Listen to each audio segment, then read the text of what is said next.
Welcome back to It's Down to Business with Jack Miller.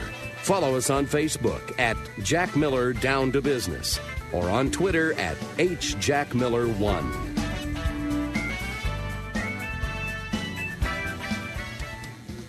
Hello, everyone. This is Jack Miller and Todd Cohen again. We really appreciate you being with us. I am so lucky to have on the phone Jay Lowder.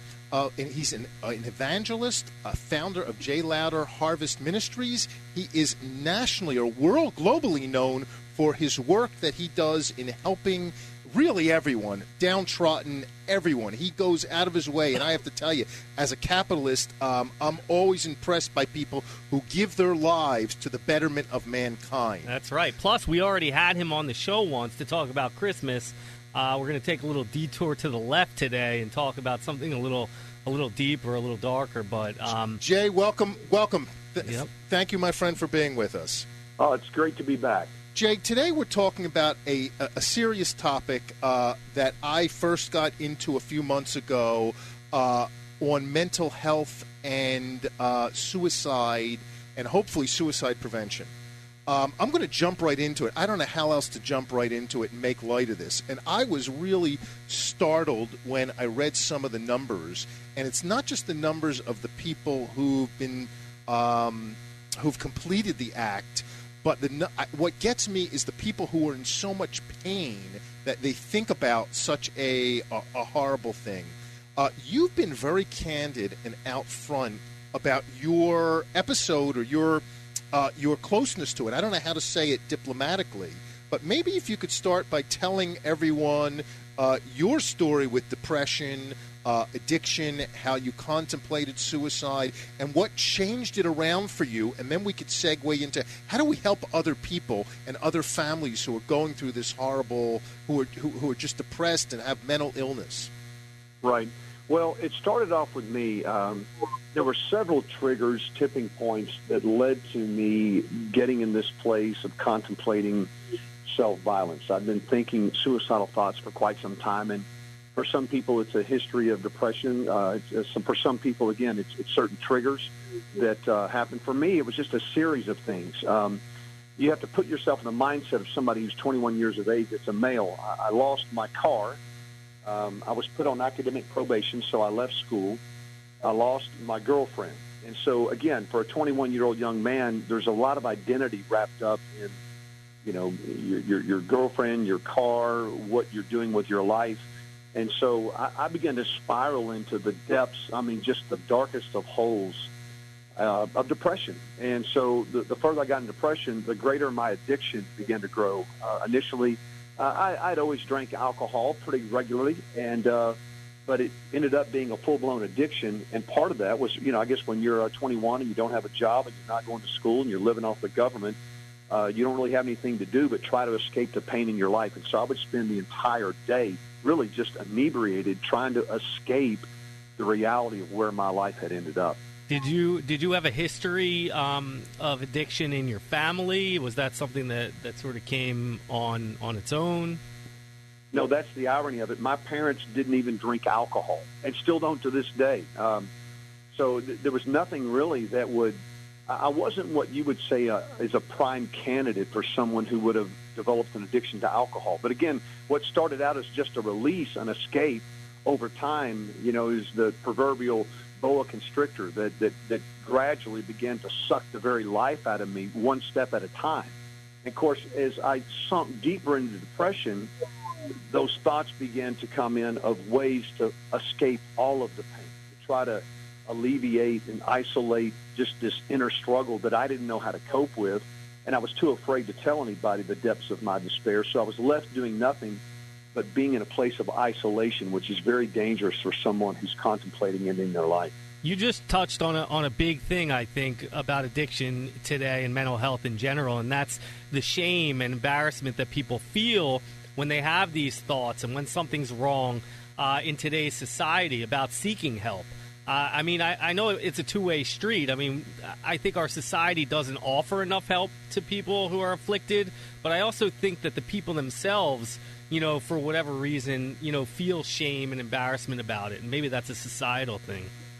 I'm glad you mentioned that. I received some correspondence not long ago from a lady that I know on a casual basis. She's a white-collar professional. She is a born-again believer. She's known Christ for years, struggles with depression. And for so long, she has been told, listen, if your faith was great enough, just pray more, read your Bible more. And so there's been this real fear.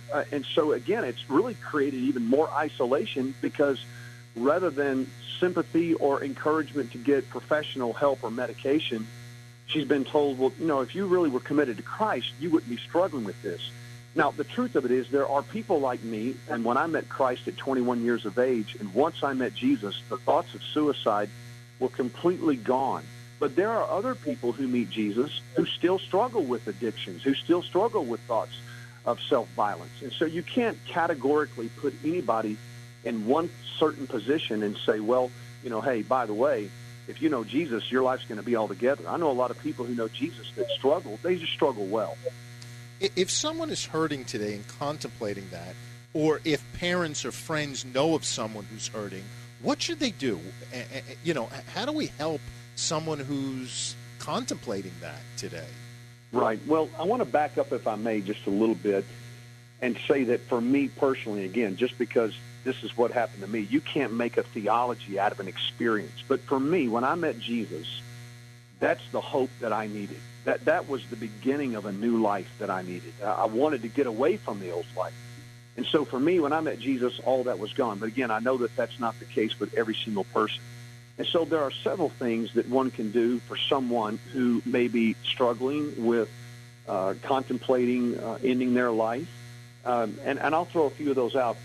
First and foremost, I would say if you're a believer, I would want to make sure that that person who is having this battle is certain that their relationship with Christ is solid, that it's real. Because I do believe that, I've seen people literally by the thousands who the best and ultimate cure obviously is meeting Christ. But again, that's not negating that many others still continue to struggle. The second thing is I would say that accessibility is a priority. For people who are going through these battles of depression, suicidal tendencies, what they need most is someone who they have access to. Communication cannot be overemphasized. There's got to be somebody that's very tight in their social pipeline where they have access to when these thoughts are coming along. And then very simple things. Like praying for somebody, like being a prayer intercessor for somebody. Another thing is getting medical help. For some people, it's just a matter of going to the doctor, and there may be some chemical imbalance. Matter of fact, my wife, after we had our third kid, went through a series where her serotonin balance was off. And my wife is about as stable as anybody you'd ever meet. And so when she began to fight depression, she never had depression in her life. She was able to go to the doctor and get some medicine prescribed. Something had changed in her body after having the child. So, and that was able to rectify it. So, again, you can't say one specific thing is going to be the cure-all for everybody, but accessibility, prayer, communication, professional help, these are all part of the antidotes that help people overcome these suicidal tendencies. And what do we tell people out there who are more loners and people who don't really have a support system, who maybe don't have the family support around them, don't have many or even any friends, and really feel like they're on their own? What do we tell those people?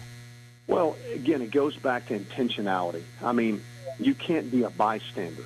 You have to intentionally intervene in the lives of people who have this struggle. For people that have never struggled with suicidal tendencies, the best way I know how to explain it is like this.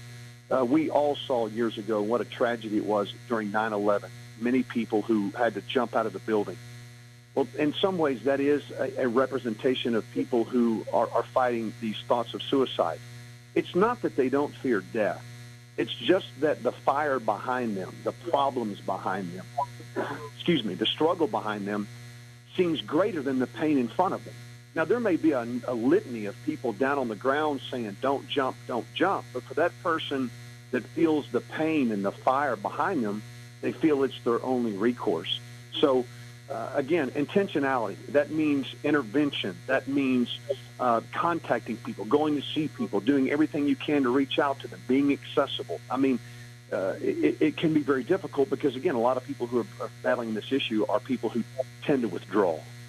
So really, we have to, I always believe that there's too little community today. We have to really be our brother's keeper. And I would say that, and I'm certainly not the expert, but if we see someone who's depressed, we have to kind of intercede a little bit and not be afraid to cross that boundary into their lives to try to help them. You're exactly right. I mean, I had a friend years ago who came to me, and he was having some marital struggles.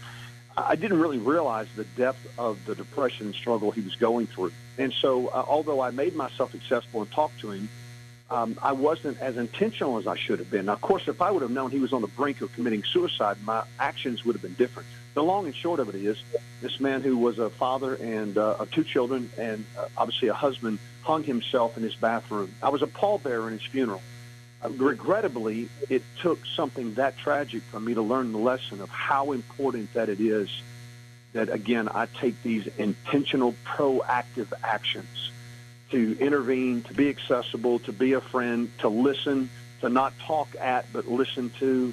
You know, people who make these statements like, I wish I were never born, I don't know if I can go on, they may go in one ear and out the other, but really the truth of it is for many people, that's them screaming for help, saying, look at me, I'm hurting, do you see my pain?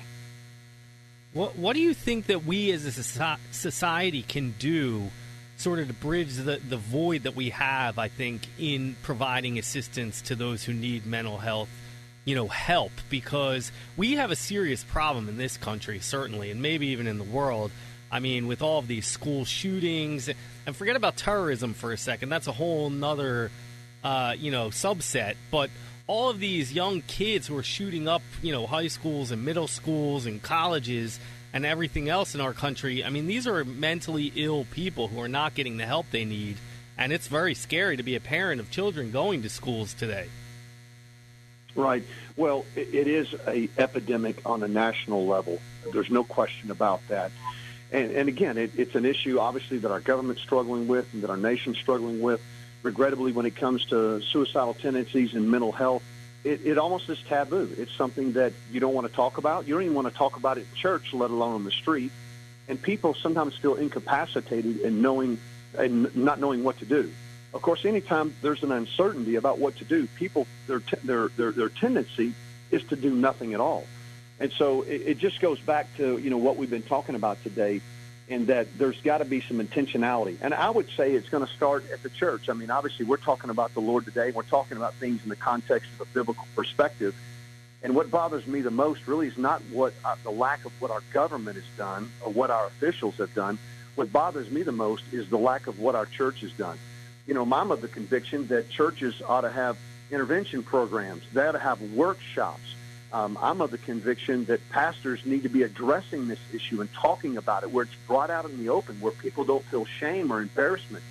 But you can come out and honestly say that you have a struggle without being reprimanded or denigrated. So for me, as a person who is in a spiritual capacity from traveling the world, addressing people from, with Christian influence, I think it's got to start at the church. It's got to start with the leadership there. And my hope is that as a result of that, it'll bleed over in other aspects of our government and city and so on and so forth.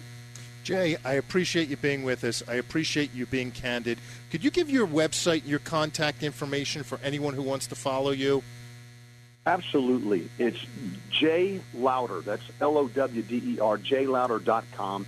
If you can't remember that, you can really just Google my name. We've got a lot of resources when we talk about these types of issues.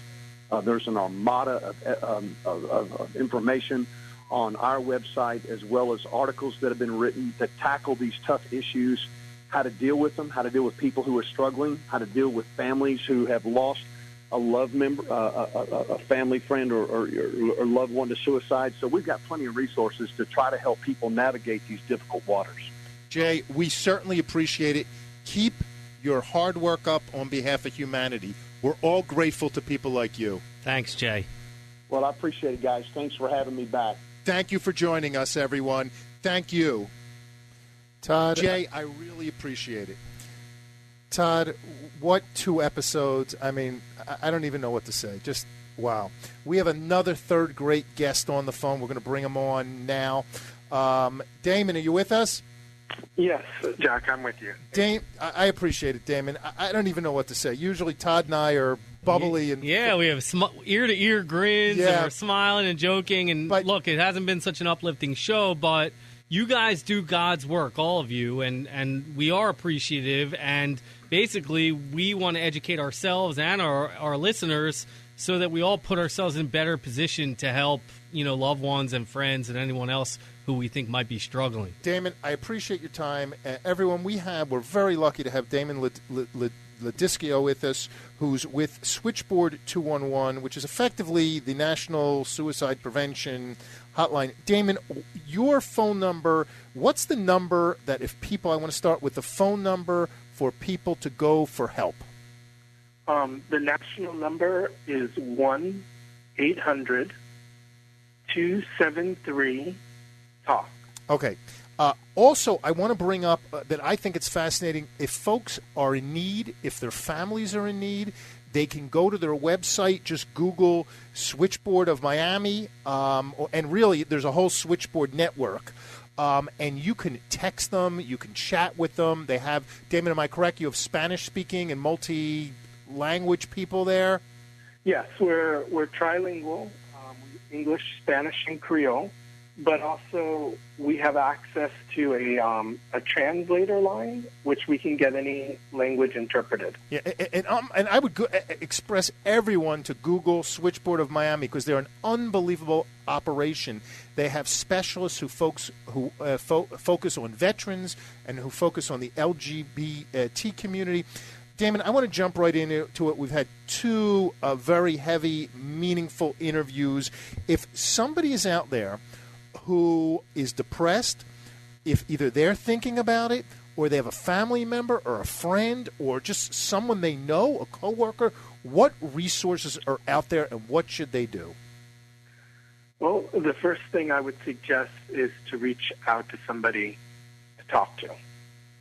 So if the person who is thinking about suicide needs help and they can't talk to friends or family, there's always something like our helpline number, the 1-800-273-TALK line. So at least just to begin that conversation. A lot of times when somebody is feeling depressed or in crisis, it's kind of hard to make a clear decision. So sometimes to get the emotions out. If you're worried about somebody, you think, that they might be at risk of suicide or they may be thinking about ending their lives, and you're not sure what step to take next, then also you, as a family member or a friend, could reach out and call that line. And we'll do everything we can to connect to resources in your community.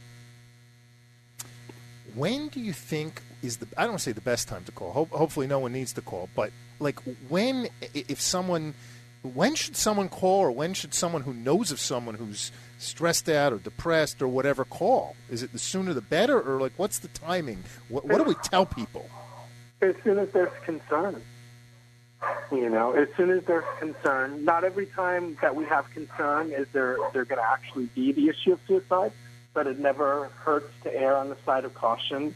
It never hurts to start that conversation with that person. Sometimes, people reach out to us because they try and start that conversation with their friends and their family, and because they're worried about them, but then their friends and family aren't open to talking about it. So then people can get frustrated. Well, how do I help if it seems like this person doesn't want help? So if you could tell everyone, if they want to, I read the phrase, bring this issue in from the dark to help talk about it on a national level, on a political level, within families, at workplaces, what can people do? What should people be doing? Well, one of the things that happens is that people tend to react to subjects, maybe from what they've learned or what they've heard. So they just give an immediate reaction instead of just thinking, well, this is a person I care about. It's not whether I think what they're thinking is wrong or right. I care about them and I want to help them. So don't be reactive where you just immediately, try and fix something or tell the person they're wrong for thinking that. Just see the person who you have in front of you and just try and be there for them. Right. Now, do you or did you ever answer the switchboard phones at your organization? Yes. I've been with Switchboard for 22 years, and the first 10 years I did the overnight shift. And how did you get into this business? Did you have a problem yourself or a loved one or anyone you knew? Like, what motivated you to join this organization? My sister was already working for the helpline. I can't say her motivations exactly, but I believe, both of us, our father was bipolar, and, that kind of leads you to want to know more and to try and help. And so I started off as a volunteer. And how's the training? I mean, what kind of training is provided to people at the organization to learn how to talk people down from the literal ledge? Well, it's basically a training in how to listen. People don't need to be told what to do, and oftentimes the things that we don't give somebody is just that moment to let them share their story. You don't have to fix somebody's problems if they're thinking about suicide. You need to let them share their story so they get their emotions out of the way, because their emotions, if they're riding high, are more likely to fuel a rash decision.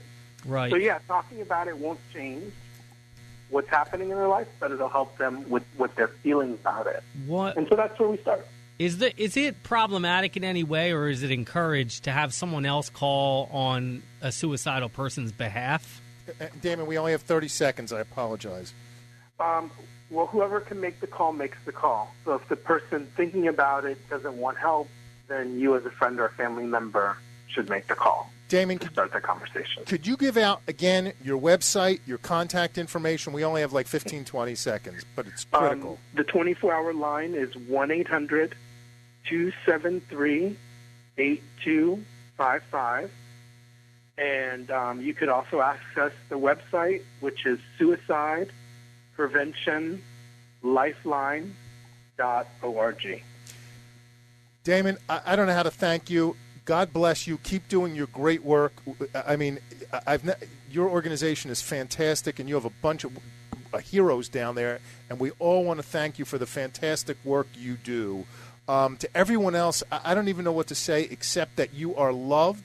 People love you. You may not see it, but people love you every day. To our listeners, Todd and I love you. Please call. It's true. It's true. Please call if you need help, if you know of someone who needs help. And thank you very much for listening. And I love you, Wanda. We hope you enjoyed our show. Don't forget to tune in next Thursday at 3 o'clock on 880 The Biz. Check us out on HJackMiller.com. Follow us on Facebook at Jack Miller Down to Business or on Twitter at HJackMiller1. You've got to turn